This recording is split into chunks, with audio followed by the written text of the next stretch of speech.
Уйгурская автономия – это величественные заснеженные горы, лазурные озера, бескрайние степи, бесконечная пустыня.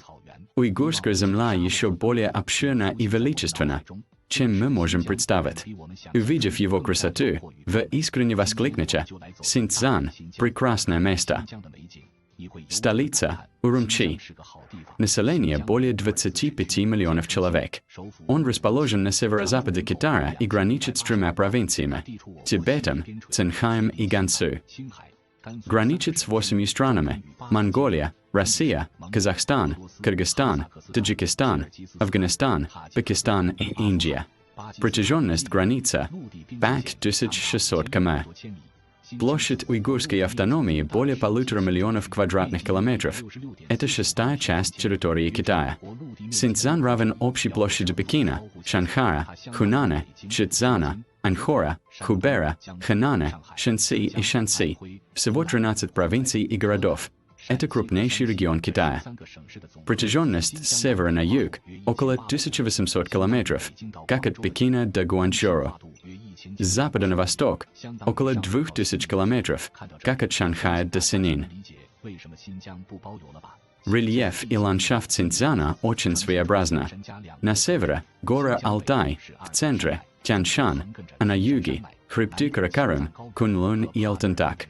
К северу и югу от Тяньшаня находятся Таримская и Джунгарская котловины. Это называют 3 горы и 2 котловины. А к востоку и западу от Тяньшаня также находится Турфанская котловина и долина реки Ила. Именно благодаря разнообразному рельефу в уйгурской автономии создалась уникальная природная красота. Далее мы отправимся вглубь, чтобы вблизи ощутить всю красоту уйгурской земли. Сначала горы Алтай на самом севере.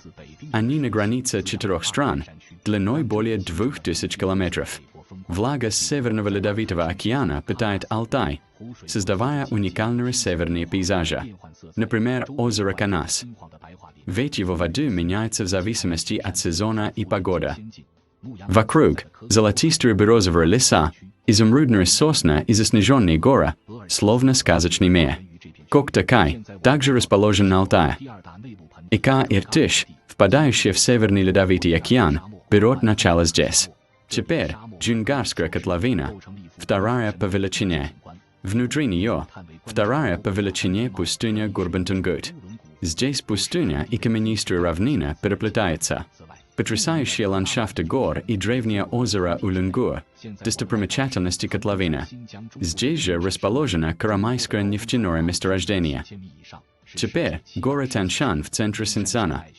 Многие пики выше 7 километров – это одна из 7 великих горных систем мира. Горы усеяны ледниками. Талая вода питает оазисы, степи и является источником жизни для миллионов людей. Озеро Тяньши, словно изумруд, вставленный в вершину горы. За ним главная вершина восточного Тяньшаня – пик Богдарула. Эта бирюзовая вода перед нами образована талой водой из горных вершин. Теперь каньон Душаньцзы у северного склона Тяньшаня. Он расположен на живописной трассе, пересекающей Тяньшан с севера на юг. В глубине Тяньшаня находится 3-я по величине степь Китая – степь Баренбулук. Она словно изумрудный ковер. К югу от Тяньшаня расположен каньон Куча в переходной зоне между Таримской котловиной и Тяньшаном. Столкновение тектонических плит сделало здешние горные массивы величественными и опасными. Теперь долина или к западу от Тяньшаня. Она расположена между северным и южным отрогами Тяньшаня, имея форму огромного раструба, открытого на запад. Теплые и влажные воздушные массы с Атлантического океана, наткнувшись на преграду Тяньшаня, скапливаются здесь, образуя осадки. Поэтому долина или стала оазисом в засушливой северо-западной части материка. Здесь перекликаются заснеженные горы, степи и поля. Повсюду пасутся стада. В котловине к западу от Тяньшаня расположено огромное озеро Сайрам. Азурная вода озера и окружающие горные хребты завораживают. Его называют «последней слезинкой Атлантики». Теперь Турфанская котловина к востоку от Тяньшаня. Здесь находится самая низкая точка суши – озеро Айдин, 154 метра ниже уровня моря, а также огненные горы.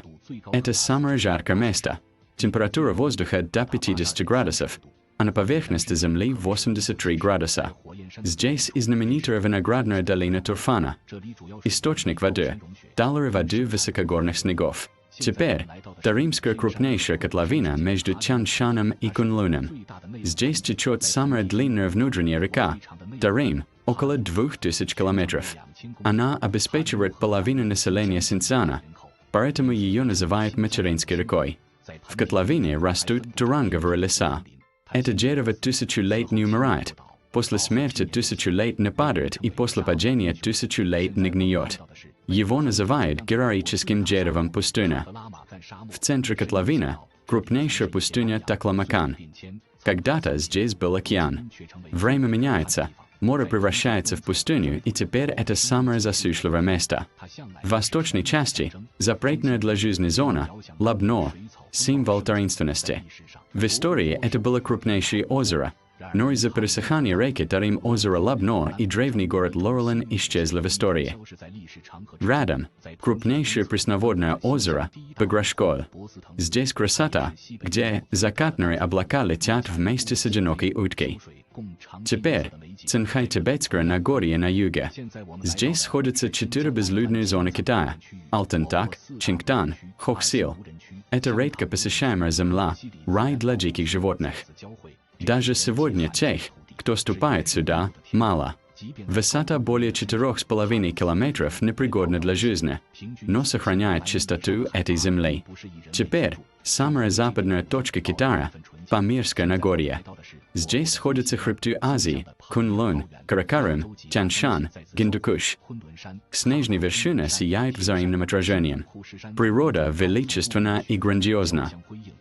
Здесь расположен Каракарымский коридор. Шоссе Каракарым, соединяющее Китай и Пакистан, извивается по Нагорью. У подножия главной вершины Куньлуня, пика Кангур, находится озеро Байша.